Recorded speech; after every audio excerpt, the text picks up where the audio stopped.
Hi guys, welcome to good times channel. இன்றைக்கி நம்ம என்ன பார்க்க போகிறோம்னா, சுட சுட டேஸ்டான சிக்கன் பிரியாணி எவ்வளோ ஈஸியாக செய்யலாம் அப்படின்னு இதில் பார்க்கலாம். இதில் வந்து நம்ம 1/2 kg chicken plus 1/2 kg rice வச்சு செய்ய போகிறோம். ஃபஸ்ட்டு நம்ம செய்யக்கூடிய பாத்திரத்தை எடுத்துக்கலாம். ஃபஸ்ட்டு அதில் 3 டீஸ்பூன் அளவுக்கு நெய் சேர்த்துக்கிறேன். அது கூட 6 டேபிள் ஸ்பூன் அளவுக்கு ஆயில் சேர்த்துக்கிறேன். இது நல்லா ஹீட் ஆகணும்.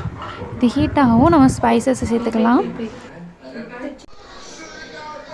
ஃபஸ்ட்டு 6 கிராம்பு, 3 ஏலக்காய்,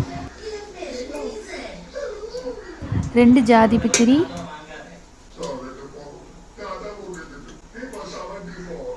கொஞ்சம் பட்டை, ஒரு அன்னாசி பூ சேர்த்துருக்கேன். அது கூட 3 பிரியாணி இலை சேர்த்துருக்கேன். இதை நல்லா ஃப்ரை பண்ணிக்கலாம். இது கொஞ்சம் எண்ணெயில் வதங்கட்டும். இது வதங்கவும் 3 பெரிய சைஸ் ஆனியனை ஃபைன் சாப் பண்ணி எடுத்துக்கோங்க. ஆனியன் தான் வந்து பிரியாணிக்கு டேஸ்ட்டு. அது வந்து கலர் சேஞ்ச் ஆனால் மட்டும் போதாது, அது நல்லா கரையணும். இப்போ இதுக்கு தேவையான உப்பு நம்ம சேர்த்துக்கலாம்.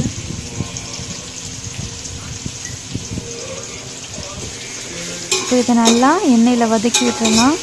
ஆனியன் நல்லா கரைஞ்சி அந்த எண்ணெயில் மிக்ஸ் ஆகணும். அப்போ தான் அதோட டேஸ்ட்டு அதிகமாக இருக்கும். லோ ஃப்ளேம்லேயே வச்சு செஞ்சோம்னா இன்னும் டேஸ்ட் நல்லாயிருக்கும். இப்போ பார்த்திங்கன்னா நல்லா வதங்கிடுச்சு. இது கூட 3 டேபிள் ஸ்பூன் அளவுக்கு நான் இஞ்சி பூண்டு பேஸ்ட்டு சேர்த்துருக்கேன். இஞ்சி பூண்டு பேஸ்ட்டு வந்து வெளியே வாங்குறத விட நம்ம வீட்டிலையே அரைச்சோம் அப்படின்னா அதோடய டேஸ்ட் நல்லாயிருக்கும். உங்களுக்கு வேணும்னா நீங்கள் இன்னும் கொஞ்சம் கூட போட்டுக்கலாம். இதோட பச்சை ஸ்மெல் போகிற வரைக்கும் நம்ம நல்லா வதக்கிக்கிறணும். இப்போ நல்லா மசிஞ்சிருச்சு. இந்த ஸ்டேஜில் ஒரு 6 பச்சை மிளகாய் நான் சேர்த்துருக்கேன். பச்சை மிளகாயில் காரம் கிடையாது அவ்வளவா. இதை நான் வந்து ஸ்மெல்லுக்காக சேர்த்துருக்கேன். காரத்துக்கு நம்ம தனியாக மிளகாப்பொடி யூஸ் பண்ணிக்கலாம். அது கூட 2 மிடில் சைஸ் தக்காளி சேர்த்துருக்கேன். எப்போவுமே பிரியாணிக்கு வந்து நம்ம எவ்வளோ ஆனியன் சேர்க்குறோமோ அதில் பாதி தக்காளி சேர்த்தா போதும், அதுக்கு மேலே சேர்க்கக்கூடாது. அது கூட ஒரு கைப்பிடி அளவுக்கு புதினா இலை சேர்த்துருக்கேன். இது எல்லாத்தையும் நல்லா மிக்ஸ் பண்ணி எல்லாம் நல்லா வதங்க விடணும்.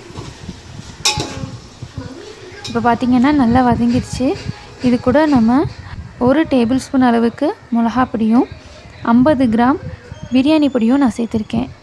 இந்த பிரியாணி பொடி வந்து நான் ரெடிமேடாக வாங்கினது. ஹோம்மேட் பிரியாணி பொடி வேணும்னா நீங்கள் கமெண்ட் பண்ணுங்கள், நான் அதுக்கான வீடியோவை உங்களுக்கு போஸ்ட் பண்ணுறேன். இது கொஞ்சம் மிக்ஸ் ஆகும். இது கூட 1/2 கப் தயிர் சேர்த்துக்கலாம்.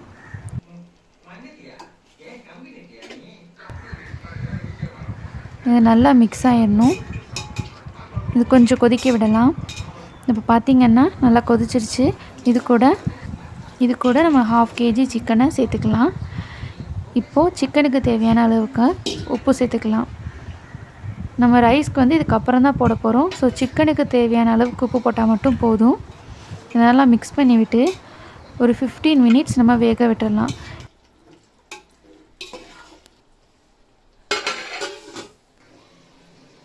இப்போ பார்த்திங்கன்னா 15 மினிட்ஸ் ஆயிடுச்சு. நல்லா கொதிச்சிருச்சு. சிக்கன்லாம் பாதி வெந்துருச்சு. இப்போ வந்து நம்ம ரைஸ்க்கு தேவையான தண்ணியை சேர்த்துடலாம். இப்போ 1 கப் அரிசினா 2 கப் தண்ணி சேர்க்கணும்.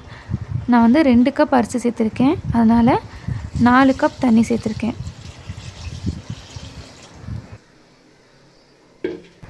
தண்ணி ஊற்றுனதும் இதை நல்லா மிக்ஸ் பண்ணி விட்டுட்டு அரிசிக்கு தேவையான அளவு உப்பு போட்டு இதை கொஞ்சம் நேரம் மூடி வச்சிடலாம். இது நல்லா கொதிக்கணும். பார்த்திங்கன்னா நல்லா கொதிச்சிருச்சு. இந்த ஸ்டேஜில் நம்ம அரிசியை வந்து சேர்த்துக்கலாம். அரிசி வந்து பழைய அரிசியாக இருந்துச்சு அப்படின்னா ஒரு 15 மினிட்ஸ் நம்ம வந்து அதை ஊற வைக்கணும். இல்லை நம்ம அப்போ தான் வாங்கணும் அப்படின்னா ஒரு 5 மினிட்ஸ் அதை ஊற வச்சா போதும். அது கூட ஒரு கைப்பிடி மல்லி இலையும் ஒரு கைப்பிடி புதினா இலையும் சேர்த்துருக்கேன். இதை நல்லா மிக்ஸ் பண்ணி விட்டுட்டு லோ ஃப்ளேம்லேயே வச்சு நம்ம மூடிடலாம்.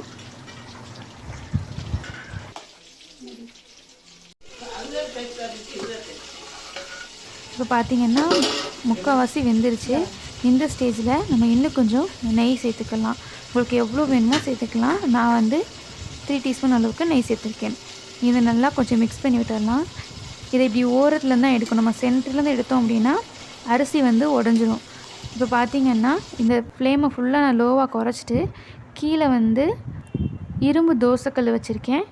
அது மாதிரி அதுக்கு மேலே வந்து ஒரு வெயிட்டான பொருள் வச்சுருக்கேன். லோ ஃப்ளேமில் வச்சு இதை தம்மில் வச்சிடணும். இதை பாருங்கள், தண்ணிலாம் ஃபுல்லாக ட்ரை ஆயிடுச்சு. நம்ம பிரியாணியும் ரெடி ஆயிடுச்சு. ரொம்ப டேஸ்டியான ஈஸியாக செய்யக்கூடிய சிக்கன் பிரியாணி. நீங்களும் இந்த மாதிரியா வீட்டில் செஞ்சு சர்வ் பண்ணி பாருங்கள். நம்ம சடனாக செய்கிறதுக்கு இந்த ரெசிபி ரொம்ப யூஸாக இருக்கும். இதுக்கு மேலே நம்ம கொஞ்சம் மல்லித்தலை போட்டுக்கலாம். அவ்வளோதான், பிரியாணி ரெடி. சர்வ் பண்ணி நம்ம சாப்பிட்டுடலாம். நீங்களும் இதை உங்கள் வீட்டில் பண்ணி பாருங்கள். எப்படி இருக்குன்னு கமெண்டில் சொல்லுங்கள். தேங்க்யூ ஃபார் வாட்சிங்.